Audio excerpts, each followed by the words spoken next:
एक बार भगवान उनकी परीक्षा लेने का मन बनाते हैं और विश्वामित्र जी उनके यहां गए। उन्होंने एक सपना देखा कि मैंने सपने में सारा राज्य दान कर दिया। सवेरे विश्वामित्र जी चले गए, विश्वामित्र जी को भोजन कराते हुए अपना सपना सुनाया। महाराज, आज मेरे सपने में आप आए और मैंने पूरा राज्य आपको दे दिया और मैं आपको देना चाहता हूं क्योंकि मैंने सपने में दे दिया था। ठीक है, विश्वामित्र जी ने राज्य ले लिया। विश्वामित्र जी ने कहा, राज्य तो आपने तब दिया क्योंकि आपने सपना देखा, पर हमें भोजन कराया है, उसकी दक्षिणा तो दो। अब तो दे चुके सब, तो कुछ बचा नहीं, तो जाओ कुछ कमा के लाओ। और हमें तो वहां पर जाकर के काम ढूंढा पर काम ना मिला। 1 महीने का समय दिया गया था, 1 महीना बीत गया। आज महीने का आखिरी दिन था। राजा हरिश्चंद्र की पत्नी तारा ने कहा, स्वामी जी, यदि 1000 स्वर्ण मुद्राएं नहीं दिया तो आज तो हमारा धर्म चला जाएगा। क्योंकि कहा है कि आज तो हरिश्चंद्र की पत्नी और हरिश्चंद्र ने कहा, एक काम करता हूं, आज मेरे महीने का आखिरी दिन है, यदि आज मैंने अपने वचन को पूरा नहीं किया तो मुझे संत जी श्राप दे देंगे और संतों के श्राप से मरने से अच्छा है गंगा जी में डूब के मर जाते हैं। तो हरिश्चंद्र गंगा जी में डूबकर मरने का प्लान करने लगे। तभी पत्नी तारा ने कहा, महाराज, पति के होते हुए पत्नी के होते हुए पति मर जाए तो ये ठीक नहीं है। मैं आपके कुछ काम आ जाऊं तो एक काम करो, आप मुझे बेच दो। तारा ने कहा कि यदि मुझे बेचने से आप ऋण से पूर्ण होते हैं, मुक्त होते हैं, तो आप मुझे बेच दीजिए। हरिश्चंद्र ने कहा, आप जैसी पत्नियों को बेच दूंगा ठीक नहीं रहेगा। एक काम करता हूं, मैं आत्महत्या ही कर लेता हूं। ना महाराज, आत्महत्या करना किसी भी समस्या का समाधान नहीं। तारा ने अपना मूल्य लगाया, है कोई मुझे खरीदने वाला? एक बूढ़े से पंडित जी आए, मेरी पंडितानी बड़ी बीमार है, क्या तुम मेरे साथ चलोगी? हाँ हाँ चलेंगे। घर का काम करोगी? हाँ हाँ करेंगे। बर्तन, झाड़ू, पोंछा, भट्टी में कोयला डालना पड़ेगा, पंडितानी बिस्तर में पड़े पड़े मलमूत्र करती हैं, साफ करना पड़ेगा, करूंगी। किसके लिए करूंगी? जोर से, किसके लिए करूंगी? किसके लिए? सत्य के लिए, वचनों के लिए, धर्म के लिए। धर्म के लिए तारा ने सब स्वीकार किया। बिक गई, 500 स्वर्ण मुद्राएं मिली। 500 स्वर्ण मुद्राएं देकर कहा, महाराज, मैं आपकी अर्धांगिनी हूं, इतना ही साथ दे सकती हूं। इतना ही दिया, इतना ही दिया। जब मां को पकड़ करके और तारा को पकड़कर पंडित जी लेकर जाने लगे, नन्हा सा बेटा रोहित 5 साल का ही था, दौड़ पड़ मुझे छोड़कर कहा, जा रही हो मां, मुझे भी संग ले चलो। बेटा, तुम्हें नहीं ले जा सकती, मैं बिक चुकी हूं, ये पंडित जी ने मुझे खरीद लिया है, अब तुम अपने पिता के साथ रहो बेटा। बस यहीं तक तुम्हारा और हमारा मिलन था, अब हम जा रहे हैं। बच्चा तो बच्चा, वो कैसे समझे, मां से लिपट गया। पंडित जी ने कहा, ये कौन है? महाराज, मेरा अभागिन का पुत्र है। ऐसा समय आ गया कि मुझे बाजार में बिकना पड़ा। एक महारानी जो 7 दीपों की रानी थी, आज उन्हें बाजार में बिकना पड़ा। याद रखना मेरी माँ, ये समय जो है ना सबसे बलवान है। लोग कहते हैं हम बलवान हैं, तुम बलवान नहीं हो, समय बलवान है। ये समय कभी तुम्हें जिताता है तो कभी हराता है, कभी तुम्हें महलों में रखता है तो कभी झोपड़ी में रखता है। ये समय ही तो है रखने वाला। कभी तुम्हें 56 भोग खवाता है तो कभी नमक रोटी खवाता है, ये समय ही तो है। पुरुष बली नहीं होता है, समय होत बलवान। भीलन गोपी लूट लई, वही अर्जुन वही बाण। क्या बताएं, समय बिगड़ जाए, भगवान करे किसी का समय ना बिगड़े, पर जब समय अच्छा हो ना तो समय का दुरुपयोग मत करना। समय उन्हीं का बिगड़ता है जो समय का दुरुपयोग करते हैं। समय सबका आता है, लेकिन आता है जो समय को उसका सदुपयोग कर लेता है, समय बना रहता है। और जो समय का दुरुपयोग करता है, समय उन्हें छोड़कर, समय उन्हें लात मारकर चला जाता है कि वह आपको फिर से समय दे सके। समय के पास, बोलो, समय के पास इतना समय नहीं है, वक्त के पास इतना वक्त नहीं है कि वह आपको फिर से वक्त दे सके। इसलिए जो मिला है उसका सदुपयोग कर लीजिए, उसे सार्थक कर लीजिए। ये समय क्या है? आप स्वस्थ हैं, ये आपका अच्छा समय है। स्वस्थ हैं तो इन आंखों से बिहारी जी को देख लो, कानों से कथा सुन लो, पांव से वृंदावन दौड़ दौड़ के चले जाओ, ये अच्छा समय है। कल समय ऐसा आएगा कि खटिया से उठा ना जाएगा। कल समय ऐसा आएगा कि खटिया से, बिस्तर से उठा ना जाएगा। तो एक समय ये है जिस समय में आप स्वस्थ हैं, और एक समय वो होगा जब आपको उठाने वाला भी कोई होगा, अपने से उठ भी ना पाएंगे। यह भी आपका समय है, वह भी आपका समय होगा। बस समय का सदुपयोग करना सीखिए। ये समय है, आपकी जवानी चली गई, अब ये जवानी वापस ना आएगी। आपकी रोशनी चली गई आंखों की, कानों में कम सुनने लगा, कमर में दर्द, कमर झुकने अब नहीं देती। क्या करें साहब, समय था वो भी जब दौड़ा करते थे। समय ये भी है जब आदमी जमीन में रखी हुई गिलास को अपने हाथ से उठाने में असमर्थ हो जाता है। कई बार लोगों को हम देखते हैं कि व्यक्ति अपने हाथ से एक गिलास पानी निकालने में और निकाल कर पीने में असमर्थ हो जाता है। अपने हाथ से मतलब अपने पांव से 4 कदम चलने में असमर्थ हो जाता है। वॉशरूम तक जाने में व्यक्ति असमर्थ है। ये समय नहीं तो क्या है। इसलिए समय है, बनेगा और बिगड़ेगा। समय के बदलाव को समझिए। सबका समय सदा एक सा नहीं रहा। हरिश्चंद्र को भी बाजार में बिकना पड़ा, पत्नी बिक गई, पुत्र रोहित बिक गया। पंडित जी ने कहा, अच्छा तेरे पुत्र को भी मैं 100 स्वर्ण मुद्राओं में खरीदता हूं, ये तुलसी पूजा की व्यवस्थाएं करता रहेगा। ठीक है महाराज। लेकर के पंडित जी गए। पंडितानी का मलमूत्र साफ कर रही है, कुएं से पानी भर रही हैं, झाड़ू पोंछा लगा रही हैं। जिनकी 1000 दास दासियां हुआ करती थी, आज वो दासियों की तरह झाड़ू लगा रही हैं। ये समय नहीं तो क्या है मेरी माँ। माता सीता जब कमल की पंखुड़ी पर चलती तो उनके पांव में छाले पड़ जाया करते थे। कितने कोमल पांव थे, लेकिन उन्हीं पांव से नंगे पांव माता सीता को जंगल में रहना पड़ा। हाथ में कुल्हाड़ी लेकर सूखी लकड़ियों को काटकर लवकुश का पेट भरना पड़ा, पालन करना पड़ा। समय कभी राजमहलों में रखता है तो कभी जंगल में घास की झोपड़ी में रखता है। ये समय के कुछ लोगों का समय आता है तो अकड़ दिखाने लग जाते हैं, मैं ये मैं वो। पर याद रखना, ये समय कुछ ही दिनों के लिए आया है। ये तुम्हारी सारी अकड़ उतर जाएगी, निकल जाएगी। इसलिए समय है, दुरुपयोग ना कीजिए। जो समय का दुरुपयोग करता है, बस समय फिर उसे ऐसे मजा चखाता है कि वो भूल ही नहीं पाता। इसलिए मेरी माँ हरिश्चंद्र की पत्नी को पंडित जी ने खरीद लिया, पुत्र को खरीद लिया। अब हरिश्चंद्र ने अपने आप को बाजार में खड़ा कर दिया, कोई है मुझे खरीदने वाला। यदि आज मैंने भावना थी और आज के जमाने में आप किसी को 1000 रुपए दीजिए और 10 दिन बाद मांगिए, भैया जरा 1000 रुपए लिया था आपने 2 दिन का कहकर, अब हमें जरा वापस करो, जरूरत है। तो वो सामने वाला क्या कहता है, हम खा के भागे जा रहे हैं क्या? महीने भर बाद आप कहेंगे दो, अरे भागे जा रहे हैं क्या? साल भर बाद कहो दो, फिर भागे जा रहे हैं क्या? मतलब देने की नियत ही नहीं है। अच्छा एक बात बताओ,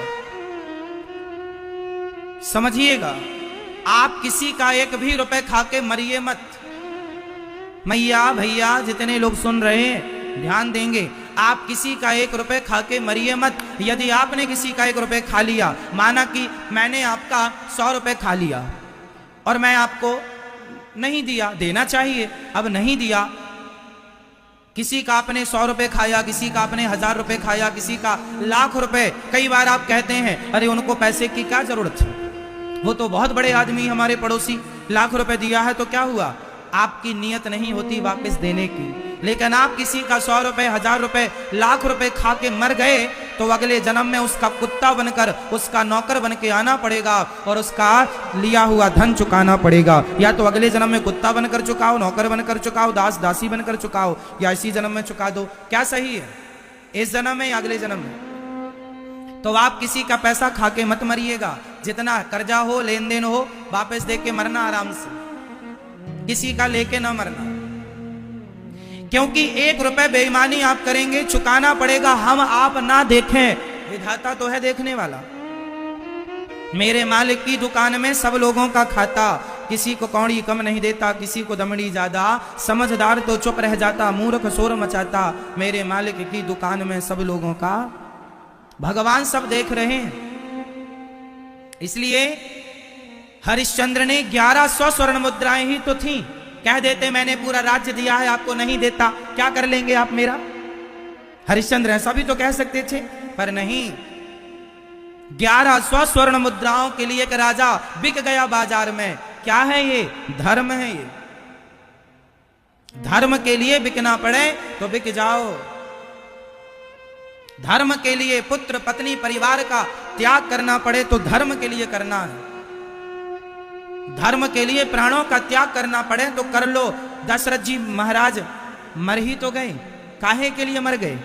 पत्नी को वचन दिया था कि तुम जो मांगोगी दूंगा, तो पत्नी ने मांग लिया राम को वनवास दे दो 14 साल के लिए। दशरथ जी बोले मैं मर जाऊंगा कैकेयी, तेरे पांव पड़ता हूं, तेरा पहला वरदान तो मान लूंगा, भरत को राजा बना दूंगा। यदि तूने राम को वनवास भेजा ये दशरथ मर जाएगा। कैकेयी बोली मर जाओ पर मुझे वचन दो। तुम ही ने तो कहा था कि रघुकुल रीति सदा चली आई, प्राण जाए पर वचन न जाई। आपने अपने वचन छोड़ दिया क्या? भूल गए क्या? ये रघुकुल की रीति भूल गए क्या? अब बताओ, क्या दशरथ जी कह नहीं सकते थे ना मैं तेरी ये बात नहीं मानता? क्या करेगी तू? क्या कर लेती कैकेयी मैया? आज की पत्नियां कितनी बातें कहती हैं पति से, पति कितना मानते हैं पत्नियों की। पति लोग कह दे चुप रहो, दशरथ जी भी कह दे चुप रहो, नहीं मानना तुम्हारी बात, क्या कर लोगी? आज का पति छाती में चढ़ जाए यदि पत्नी ऐसा बोले तो क्या कर लेगी तू? नहीं देना तेरे को वचन जो कहा था, कुछ और मांग उसके बदले। पर दशरथ जी ने दिया। क्यों दिया? आज की पत्नियां कितने पति बोलते हैं जो मांगोगी दूंगा, पर पत्नी जब मांगती है तो मुकर जाता नहीं दूंगा, ये वाला नहीं, कुछ और मांग। दशरथ जी भी मैट जाते? नहीं मैटे। क्यों? क्योंकि रघुकुल रीति सदा चली आई, प्राण जाए पर वचन न जाए। हमारी पहचान, आपकी पहचान दशरथ जी जैसे इसलिए नहीं है क्योंकि हम लोग स्वार्थ के कारण सत्य का रास्ता बदल लेते हैं। पर धर्म है, धन्य है दशरथ जी जिनके पुत्र को वनवास जाना पड़ा और स्वयं को उनके वियोग में मरना पड़ा तो मर गए, पर दिया हुआ वचन पूरा किया। प्राण जाए पर वचन न जाए, यही धर्म है। ये देश ऐसे धर्मात्माओं का है, ये देश ऐसे सत्यवादियों का है। इसलिए मेरी मां सत्य बोला करो, सत्य के रास्ते पर चला करो। सत्य से बड़ी कोई संपत्ति नहीं है। आपके पास बहुत दौलत होगी, पर बहुत दौलत वालों को याद नहीं किया जाता, बहुत धन वालों को याद नहीं किया जाता। इतिहास जब जब याद करेगा तो धन वालों को नहीं, धर्म वालों को याद करेगा। आपके पास कितना धन है कोई ना जानेगा, कितना धर्म है सब जानेंगे। इसलिए धन ना बचाओ, धर्म बचाओ। थोड़े थोड़े पैसों में अपना धर्म ना गवाया करो। पैसा तो आएगा जाएगा, पर धर्म देखने वाला कौन है? हम और आप नहीं, विधाता। दशरथ जी की पत्नी ने कमरे में ही तो बोला था, कैकेयी मां ने राम को वनवास भेजो, कोई और थोड़ी सुनने वाला था, कोई कैमरा थोड़ी लगा था, मना कर देते। पर नहीं, कोई ना सुन रहा हो पर फिर भी भगवान सुन रहे हैं। इंसानों से डरने की जरूरत नहीं है। भगवान को साक्षी मानकर देखिए कि आपकी हर बात सही या गलत, धर्म या अधर्म, भगवान सुन भी रहे हैं और भगवान देख भी रहे हैं। हाँ, इसलिए गलत करने से बचिए क्योंकि भगवान सबके साक्षी हैं। हरिश्चंद्र की पत्नी, हरिश्चंद्र बिक गए भरी सभा में। अब क्या हुआ? भरे दरबार में, समाज के बीच में, शमशान में, काशी में आज भी वो हरिश्चंद्र घाट है जहां मुर्दों की आज भी अंतिम संस्कार भरी मात्रा में होती है। गंगा के किनारे जो भी शमशान में आता टैक्स लेकर, कफन लेकर के और मुर्दे को जलाने की परमिशन देते। पहनना ओढ़ना क्या था? कफन लपेट लेते, कफन पहन लेते, बस वही था। ना खाने की व्यवस्था। मुर्दे के पास जो पिंडदान करने के लिए वहां कुछ ला के रख देते खाने पीने का, वो खाकर एक राजा जीवन गुजार रहा है। क्यों? किसके लिए? धर्म के लिए। मुर्दे को जब अंतिम संस्कार करने जाते हैं ना, तो वहां पर शमशान में पिंडदान होता है छोटा सा। कोई चावल का पिंड बनाता है, कोई अपनी सामर्थ्य के अनुसार, तिल का, कोई बादाम का, कोई काजू का। तो जो वहां पिंड बना के रख दिया करते थे, उन्हीं को खाकर हरिश्चंद्र अपना जीवन गुजारते थे। मुर्दे के लिए जो पिंड बनाकर छोड़ दिया, चले गए वो लोग। अब वो जो बचा है, मुर्दे को जो कफन उड़ाया जाता है, वो कफन लोग शमशान में फेंक देते थे, वही लपेट लिया करते थे बदन ढकने के लिए। बस ऐसे गुजारा था। किसके लिए? धर्म के लिए। इसलिए मेरी मां, धर्म ना छोड़िए, सत्य ना छोड़िए। बहुत कीमती है ये सत्य। हमें और आपको यहां ज्यादा दिन नहीं रहना। 10 साल, 20 साल, 50 साल, 100 साल खत्म। 100 साल बाद जाओगे, और जब जाओगे तो हिसाब आपके पैसों का नहीं होगा कि आपने कितनी तिजोरियां भरी, बैंक बैलेंस कितना बनाया। हिसाब आपके सोना चांदी का नहीं होगा, आपने कितने तोला सोना खरीदा, कितने तोला सोना इकट्ठा किया। हिसाब आपके पड़ोसियों का नहीं होगा, गाड़ी कितनी खरीदी, बंगला कितने बनाए। हिसाब इसका नहीं होगा। हिसाब इसका होगा कि आपने इन 100 सालों में, 50 सालों में धर्म का पालन कितने % किया, धर्म का अनुसरण कितना किया, धर्म के रास्ते पर कितना चले।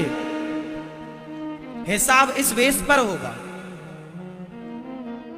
पैसों के आधार पर हिसाब ना होगा आपका कि आपके पास कितना पैसा था या कितना पैसा है ना, कितना धर्म है। इसलिए जब आदमी मरता है तो क्या लेकर जाता है?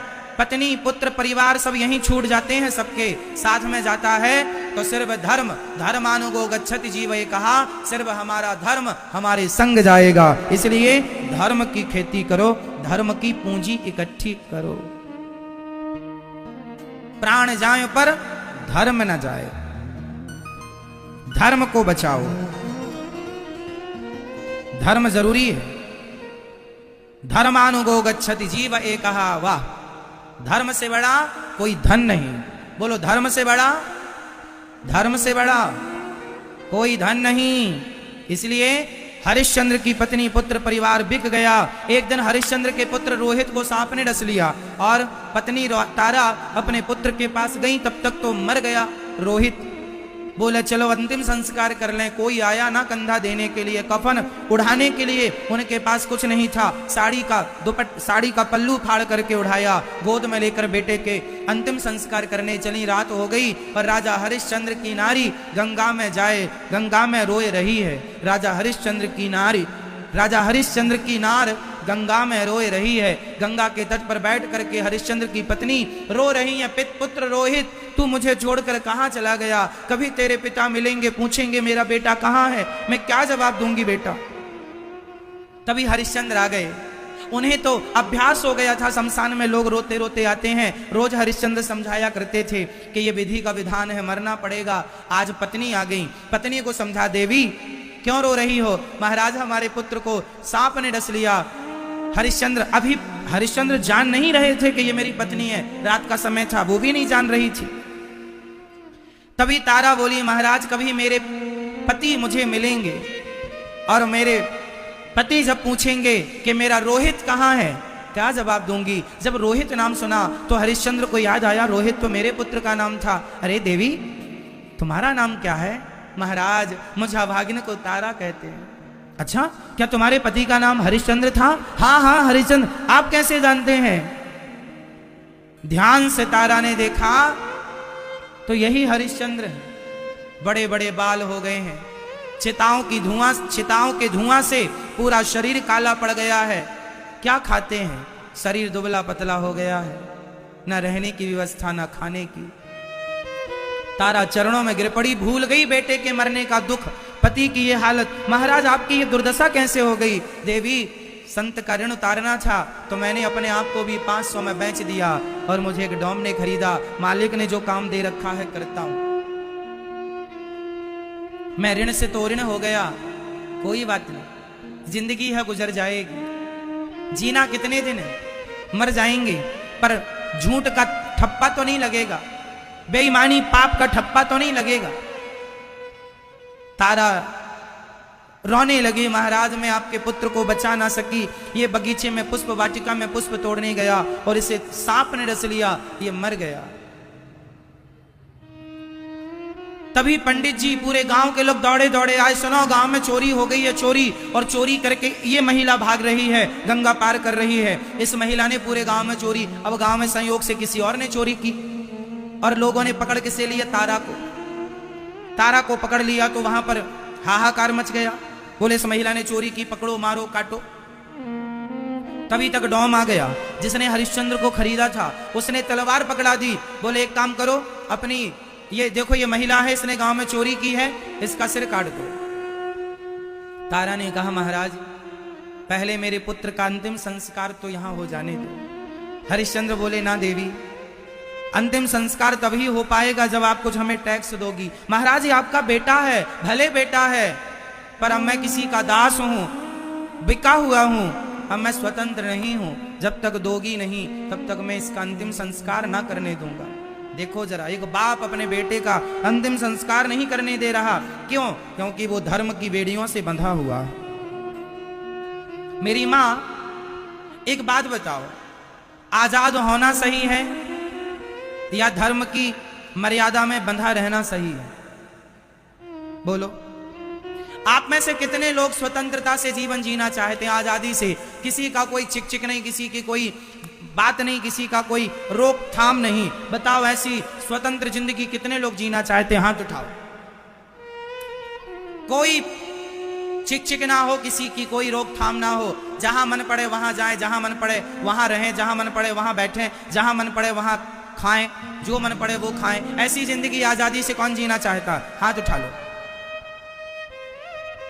उठाओ हाथ। जो आजादी चाहते हैं, जो आजाद से रहना, आजादी की जिंदगी जीना चाहते हैं, किसी का कोई दबाव ना हो मेरे ऊपर, ऐसी जिंदगी कौन जीना पसंद करेंगे? मेरी माँ, मैया। आप लोगों ने हाथ उठा के बताया, इतने लोगों ने ये पसंद करेंगे। अच्छा, एक बात और बताओ,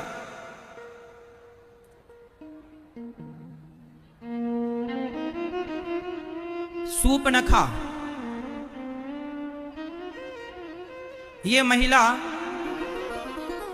एक महिला है रामचरितमानस में सूपनखा, और एक महिला है माता सीता।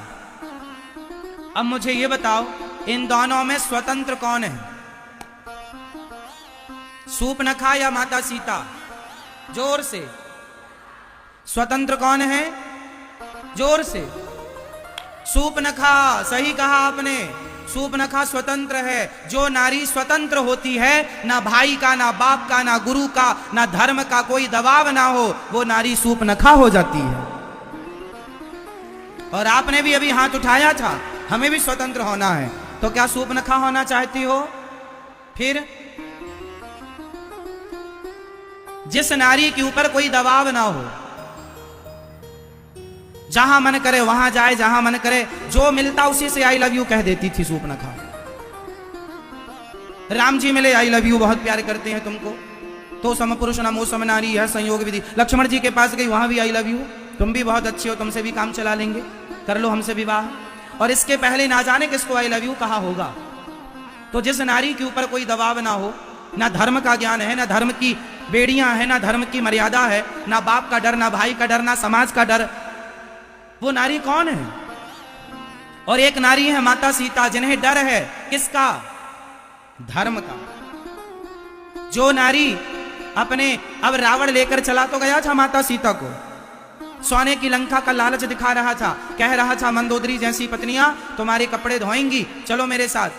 पर माता सीता ने तृण धरियोट कहत वैदेही सुमर अवधपति परम स्नेही। ए मूर्ख रावण, तू क्या कह रहा है? होश में बात कर। माता सीता ने रावण की तरफ देखा नहीं, तिनके का सहारा लेकर तिनके की तरफ देखकर बात करती हैं, दुष्टों से बात नहीं करती। माता सीता मर्यादा की बेड़ियां में बंधी हैं, पतिव्रता नारी हैं, अपने पति के सिवा पराये पुरुष को कभी देखना पसंद नहीं करती। ऐसी सीता है, ऐसी नारी है माता सीता। समाज में या सीता बन के रहना है या सूपनखा बनकर रहना है, दोनों रास्ते खुले हैं। अब मर्जी आपकी, आप दोनों के लिए स्वतंत्र हैं, सीता बन के रहना है या सूपनखा बनकर रहना है, आप दोनों के लिए स्वतंत्र हैं। और आज समाज में सीता जैसी नारियां कम और सूपनखा जैसी नारियां ज्यादा हैं। बोलो हाँ या ना? तो नारी एक मर्यादा में, धर्म की मर्यादा। और सुनो, सिर्फ नारी नहीं, पुरुष। चलो बताओ, राम और रावण, इन दोनों में कौन स्वतंत्र है और कौन पराधीन है, परतंत्र है? फटाफट बताओ। रावण स्वतंत्र है या राम? जोर से। स्वतंत्र कौन है? कौन? पीछे वाली मैया, पीछे वाली माँ जो खड़ी हो, मेरी माँ, आवाज आ रही है आपको? हाँ, आप तो हमें दिख रही हो मेरी माँ, टाटा भी दिख रहा है आपका, बस सुनती रहो मेरी माँ। है ना? जहां हो वहीं रहकर सुनो। सुनो, बताओ राम जी स्वतंत्र हैं या रावण? कौन? रावण। भैया जो पीछे खड़े हैं उनको थोड़ा किनारे किनारे बुला के, ये जगह खाली है यहां बिठा लो, ताकि उनको भी बैठने का मौका मिल जाए, जगह भी पर्याप्त भर जाए, क्योंकि जगह खाली है और लोग खड़े हैं, ये ठीक नहीं है। थोड़ा थोड़ा जितने लोग आ सकें, जितने लोगों को कथा का लाभ मिल जाए अच्छा रहेगा। खाली जगह से क्या फायदा? यहां भी कुछ जगह है। भैया आप सुनती रहना, धीरे धीरे आप लोग ध्यान यहां दो। चलो, राम जी स्वतंत्र हैं या रावण? जोर से, जोर से। रावण। राम जी स्वतंत्र नहीं है ना? बताओ राम जी किस में बंधे हैं? जोर से। मर्यादा में। और माता सीता किस में बंधी हैं? मर्यादा में। सीता मां मर्यादा में बंधी है, मर्यादा की बेड़ियां हैं, और राम जी मर्यादा की बेड़ियां हैं में बंधे हैं। लेकिन रावण मर्यादा में बंधा नहीं है। रावण के अंदर मर्यादा होती तो पराई स्त्री को चुरा के क्यों लाता? जब मन करता उठाकर ले आता किसी भी महिला को। इससे पता लग रहा है कि रावण जैसे लोग स्वतंत्र हैं, जो मन पड़े वो करें। मेरी माँ अपने बच्चों को रावण जैसा ना बनाना, स्वतंत्र। आज लड़कियां, आज लड़के अपने आप को स्वतंत्र करना चाहते हैं। माँ का दबाव ना हो, बाप का दबाव ना हो, हमें स्वतंत्र रहने दो, हम अपने डिसीजन खुद ले सकते हैं ना। यदि आपके बच्चे अपने सारे निर्णय खुद लेने लग जाएंगे और धर्म की बेड़ियां ना होंगी, मर्यादाएं ना होंगी, तो आपका बेटा रावण और बेटी सूर्पनखा बन जाएगी। इसलिए बेटियों को और बेटों को मर्यादा की बेड़ियों में रखो, मर्यादा में रखो। मर्यादा की बेड़ियां जरूरी है। ये मर्यादा आप तोड़ नहीं सकते, ये मर्यादा आप छोड़ नहीं सकते। यदि छोड़ा तो या रावण बनेगा या सूर्पनखा बनेगी।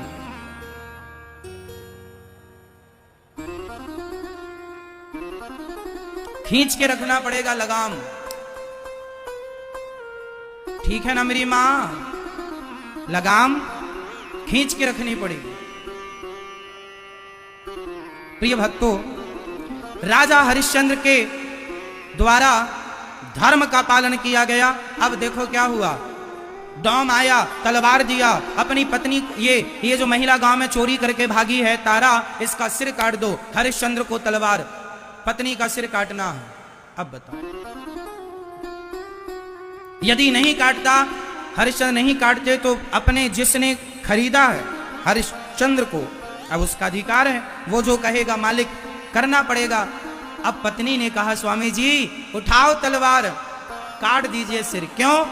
क्योंकि पत्नी चली गई तो आ जाएगी, पुत्र चला गया तो फिर शायद आ जाए, पर धर्म चला गया फिर कभी नहीं आएगा। इसलिए आप धर्म की रक्षा कीजिए। किसकी रक्षा कीजिए? धर्म की। तलवार उठाकर जो सिर काटने लगे, भगवान को देखा ना गया, प्रकट होकर तलवार पकड़ लिया भगवान ने और रक्षा की पत्नी की। और भगवान ने हरिश्चंद्र के राज्य को वापस किया। राजन, ये तुम्हारी परीक्षा थी, तुम परीक्षा में पूरे 100 नंबर लेकर आए हो। ऐसी विषम परिस्थितियों में अरे सामान्य आदमी डगमगा जाता, लेकिन धन्य है हरिश्चंद्र कि हर परिस्थिति में उन्होंने धर्म को नहीं छोड़ा। बिकना पड़ा, बिक गए, पत्नी बिक गई, पुत्र बिक गया, पुत्र मर गया, और हर हाल में धर्म नहीं छोड़ा। ये है धर्म। इसलिए मेरी मां, आप अपने बच्चों को सत्य में, दया में, करुणा में पीएचडी करवाओ। बच्चों को सत्य का बोध कराओ। सत्य क्या है, धर्म क्या है। आज लोग बेईमान होते चले जा रहे हैं, जरा जरा से पैसों के लिए, पैसे में बिक रहे हैं लोग। क्या होगा यदि पैसे में बिक गए सारे लोग,